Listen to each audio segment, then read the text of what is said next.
Hey, good Wednesday morning, folks. Hugmeister's Garage and Workshop. We got another mess started.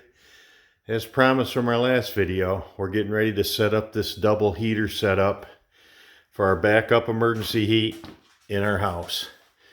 And there's the old sleeve that used to go through for the pellet stove bonnet. And it's a piece of, looks like a piece of 6-inch vent pipe, 6 or 5-inch.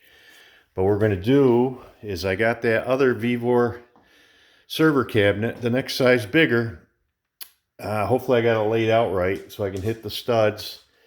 And we're going to get it on there. And I already got the 2 diesel heaters mounted on the shelf over there. It was a tight fit, but I think it's going to work.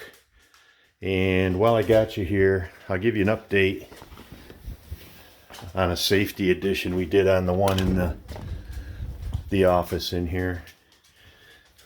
The lights come on. There we go.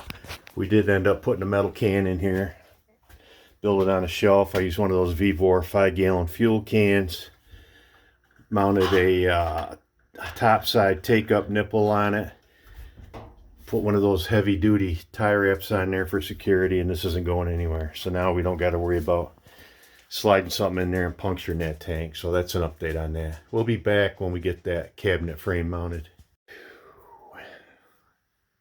All right, we got our frame mounted temporarily. I think that's going to work good because that's going to let me slide the shuffleboard table back a little bit so it won't interfere with the shooting here.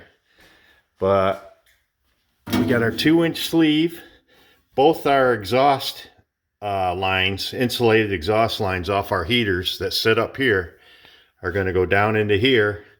I got to drill 2 3/4 holes for the 2 intakes, and I'm going to drill an additional 3/4 hole for our fuel line, because our fuel line this comes out under our porch deck out there, and I got to remove the lattice, but it blows into just dirt. So I got to take that off, and we're going to I ordered a Vevor 11.5-gallon boat tank, and I'm going to bring that in, and hopefully it's long enough, or I'll extend it where I can get the squeeze bulb in here. So it'll give me a little help on priming this, because what I plan on doing is putting a T in the main fuel line to feed both these heaters. And I think as long as I get fuel to the base of both pumps, I think it'll work. If not, that sleeve will be big enough, and I'll just have to run 2 separate hard fuel lines out there. But that's the plan. So here we go. Okay, we got our 2 heaters mounted. I got one going each way so we can bring our ducts out through the side doors when I cut them. Boy, it was tight, but I was able to get all 4 screws on this shelf. This plate you probably don't need because it was a metal bracket, but I put it on anyway to help stiffen this shelf up, because that shelf's not the stiffest metal, but it's supported in the corners by 4 angle irons and 4 bolts, so it's not going anywhere.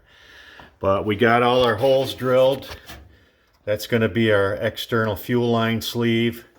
That's our 2 fresh air intakes that are going to come into these. And like I say, we should be able to get both our exhaust lines in that 2-inch pipe. So we'll be back. All right, we're getting there. We're getting there. We got this side off of this unit. Oops, let me get it unlocked here. That goes out through there, and the back one comes out through here. So we can still turn them to adjust our heat flow. We've got our exhaust lines insulated and going out, and we've got our intake lines coming in. We got to do our fuel lines and our power yet, but I think it's going to look pretty nice. Be interesting to see what the noise is. I got some sound dampener for the fuel pumps if it's too bad, but I can listen to a little noise if the house is going to stay warm. So we'll be back with the next phase. Okay, here's the fun part. Had to take off this lattice. At least I got a helper, Eli. I got to clean this sleeve up. Probably wedge some of these chunks in there, get some spacing on those sleeves, and hit this thing with a can of foam, and we'll just have to leave this side off till the new fuel tank shows up.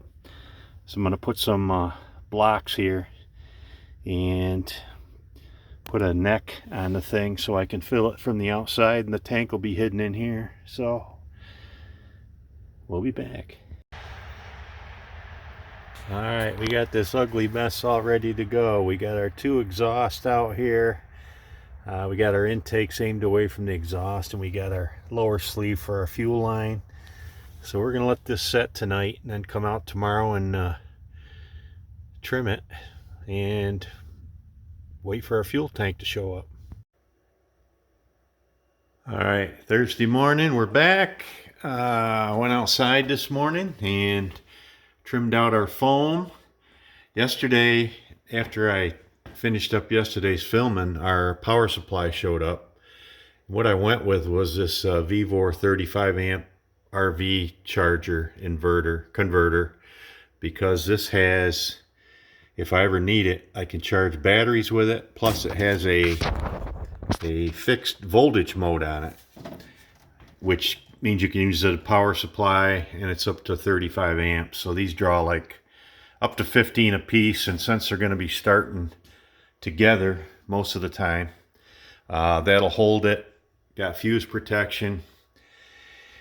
Got everything pretty well ready to go in here. I got the feed lines to the pump showed up. Our next fuel line kit showed up with some fittings, but I may just take a couple of those cheap green fuel lines and drop them into a gas can on a chair right here, and maybe do a dry run on this. But our bolt fuel tank for outside is supposed to be on its way, so maybe today we can finish this up. All right, we got those fuel lines putting a temporary fuel can in there.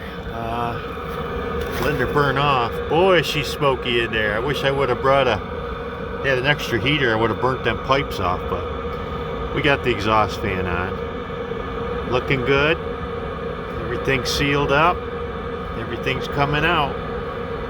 We'll be back. Well, it's Friday morning, and our fuel tank from Vivor finally showed up. So it's 11 and a half, 12 gallon. It's got the good vent on it. I've got it up on some blocks here, and it goes into that lower sleeve, and hopefully we're going to be able, it looks like we had enough to make it through. So I got to put a T in that primer bulb back inside, and we'll see if we can get this thing permanently set up today. Well, that's what we ended up with outside. I put 5 gallons in there for now. And that squeeze bulb did go into that T, and we fired it up, got all the air bubbles out. So the split doesn't seem to bother it as long as you got solid fuel going to the T, but I'll show you that when we get in there.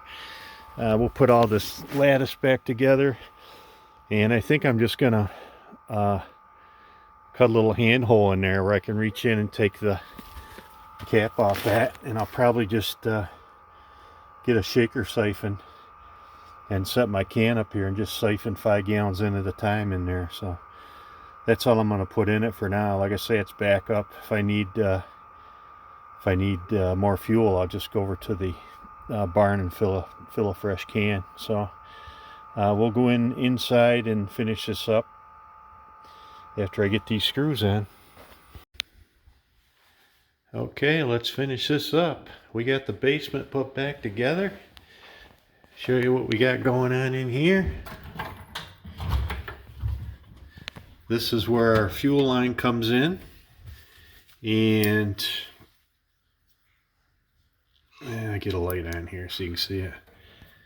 There's our T, and then it goes out to both fuel filters into both pumps in the back, and this actually worked nice for priming the fuel coming in. So we'll let her fire up in here and we'll be back in a little bit. Well, there she is. She's up and running. Power supply is working good. Both controllers. Cabinet locks. I shot these with a heat gun earlier. I was getting 230-degree heat out of this. So this actually heats up this basement pretty quick, and I think this is going to be good backup heat for us. Like I said in the other video, I would not heat a house with this year-round. I read that, of course, they're only $89. The motor, you can look at getting 1,500 to 2,000 hours out of each motor in those. You know, people's results may vary, but seeing as this is just like a backup heat system, I think it'll do fine. But I think it's a nice looking install, and it gets pretty toasty down here, and I don't got to mess with the pellets anymore. Just got to wait for our new throw rug to show down that lets us move our table around. I don't got to stub my feet on that, that hearth I had there. And we don't got to worry about our chimney anymore. So there you go, YouTube. Have a good weekend.